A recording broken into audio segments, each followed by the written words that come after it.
তো বন্ধুরা, আজ আমি চলে এসেছি পান্ডুয়া তাবা রাজুদার বাড়িতে।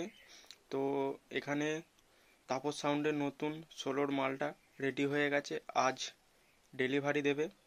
তো কেমন কি হয়েছে ডিজাইনটা দেখো। আর যারা যারা ভাড়া করতে চাও আমি নাম্বার দিয়ে দেবো, তোমরা যোগাযোগ করে ভাড়া করে নেবে। এটা হচ্ছে আইমা মাকালপুর মোড়ের তাপস সাউন্ড নতুন সোলো মার্কেটে চলে এলো আবার। যারা যারা ভাড়া করতে চাও আমি নাম্বার দিয়ে দেবো, অবশ্যই যোগাযোগ করে নেবে। তো এই সোলোটি চেক হবে উচ্চ মাধ্যমিক পরীক্ষা শেষে। যারা যারা দেখতে চাও চলে আসবে, এই ভিডিওর মধ্যে পেয়ে যাবে কবে কি চেকিং হবে, আমি সব বলে দেবো। আর আমার ভিডিও যদি ভালো লাগে অবশ্যই চ্যানেলটি সাবস্ক্রাইব করবে, লাইক করবে।